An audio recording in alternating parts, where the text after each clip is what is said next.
Bismillahirrahmanirrahim. Assalamualaikum warahmatullahi wabarakatuh. Alhamdulillah, nahmaduhu wa nasta'inuhu wa nastaghfiruh wa na'udzu billahi min syururi anfusina wa sayyiati a'malina may yahdihillahu fala mudilla lahu wa may yudlil fala hadiya lahu. Asyhadu an la ilaha illallah wahdahu la syarika lahu wa asyhadu anna Muhammadan abduhu wa rasuluhu la nabiyya wa rasula ba'da. Bapak Ibu sekalian yang dirahmati Allah Subhanahu wa taala, jamaah salat Isya dan tarawih Masjid Al-Hidayah yang dirahmati Allah Subhanahu wa taala. Nah, tentu yang pertama kita ucapkan syukur alhamdulillah kepada Allah Subhanahu wa taala yang sudah memberikan banyak sekali nikmat kepada kita sih. Ada nikmat iman, kemudian nikmat Islam, nikmat sehat, nikmat sempat, sehingga pada malam hari ini Allah masih memberikan kesempatan kepada kita untuk bisa menikmati indahnya, untuk bisa menikmati pahala yang Allah berikan di bulan yang mulia ini. Tentu ini suatu nikmat yang harus kita syukuri bersama, insyaallah.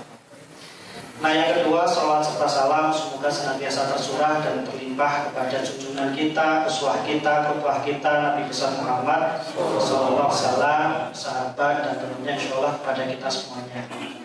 Saya kira kita tidak meragukan kecintaan Nabi kepada kita. Saya kira banyak sekali contoh ya, bahkan sampai kemudian beliau wafat, di akhir kehidupan beliau yang masih dipikirkan adalah kondisi ummati dan ummati ya, umatku piye dan umatku piye. Nah, itu kecintaan, salah satu bentuk dari kecintaan Nabi kepada kita.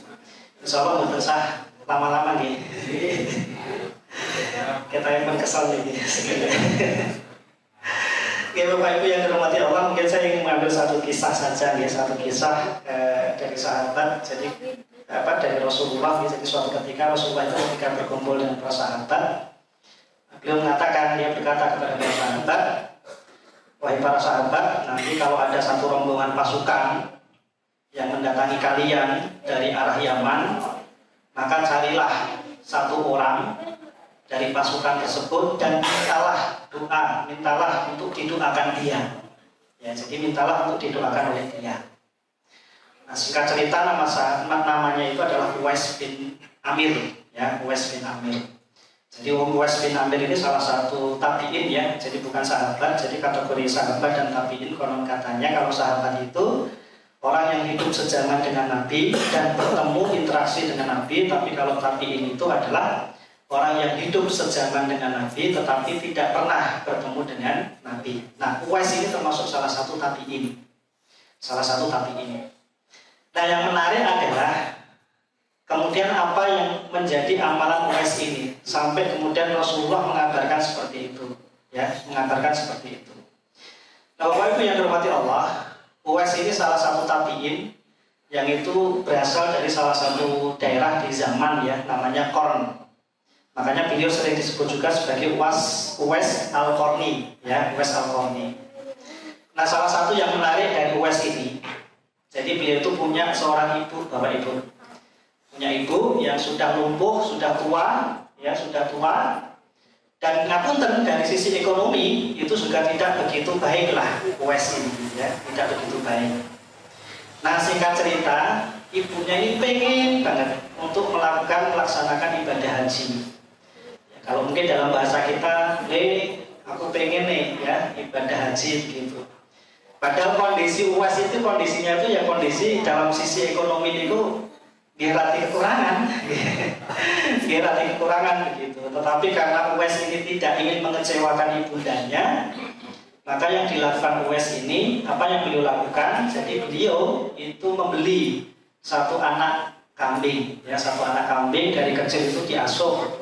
Nah, yang menarik ini Bapak Ibu, jadi ketika mengembala, nanti di sela-sela mengembala itu, dia itu gendong Bapak Ibu, gendong kambingnya itu dari bawah sampai puncak gunung, ya. Yang awalnya anak kambing yang masih kecil, digendong kan masih ringan tuh ya, naik ke atas puncak gunung ternyata kuat gitu ya. Makin lama makin gemuk Bapak Ibu, dan tetap dilakukan oleh Uwais.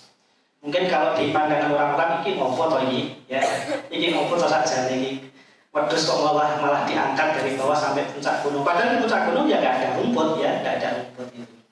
Nah ternyata yang dilakukan Uwais ini adalah dalam rangka untuk agar tubuhnya itu kuat Bapak Ibu, kuat untuk menggendong ibunya dari Yaman sampai ke kota Mekah untuk melaksanakan ibadah haji. Nah inilah amalan yang dilakukan oleh Uwais, sehingga sampai Nabi itu mengabarkan nanti kalau ketemu orang yang bernama Uwais ini, mintalah untuk didoakan oleh dia, ya. Karena doanya Uwais ini itu sama sekali tidak ada hijab di hadapan Allah Subhanahu wa Ta'ala.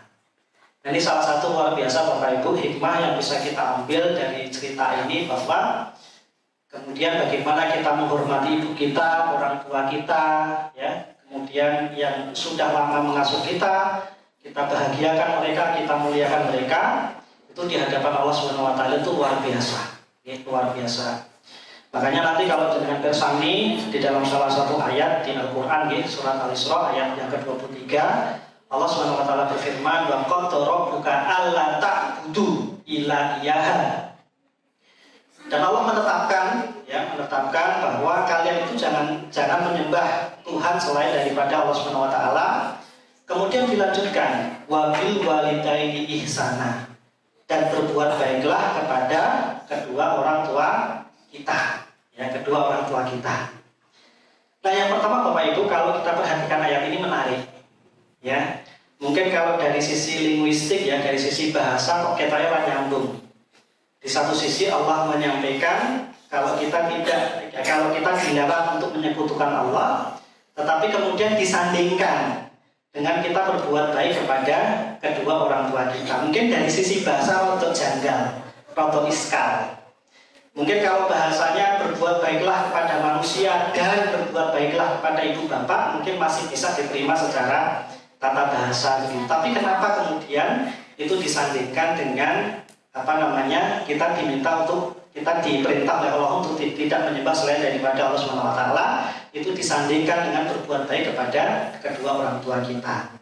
Nah, salah satu isyarahnya adalah bisa jadi ketika kita durhaka kepada kedua orang tua kita, itu seolah-olah atau seperti, ya, kita itu berbuat kemusyrikan. Nah, tentu ini suatu yang luar biasa, ya, luar biasa. Kemudian hikmah yang kedua dan terakhir Bapak Ibu yang dirahmati Allah, Allah Subhanahu wa Ta'ala tadi disampaikan juga bahwa kita diminta untuk berbuat ihsan. Konon katanya kalau secara tata bahasa, ihsan itu adalah makna superlatif kalau dalam bahasa Inggris, makna paling. Jadi kita berbuat baik itu tidak berbuat baik yang sewajarnya, yang biasa-biasa saja, tetapi berbuat baiklah itu adalah perbuatan yang paling baik yang bisa kita lakukan untuk kemudian menghormati dan juga memuliakan kedua orang tua kita. Apalagi itu Bapak Ibu, saya kira kita sudah sering disampaikan oleh para ustadz, oleh para ulama, bahwa ada hadis Rasulullah itu yang menyampaikan, ya, ketika diminta untuk menghormati, yang pertama ibumu, yang kedua ibumu, yang ketiga ibumu, baru yang keempat adalah bapakmu. Nah, kalau luar biasa kemudian posisi ibu itu di mata kita sebagai seorang anak. Makanya betul ketika Rasulullah tadi menyampaikan, mengabarkan, nanti kalau ketemu dengan yang nama Uwais ini, maka mintalah untuk didoakan oleh dia, ya, mintalah didoakan oleh dia, gitu.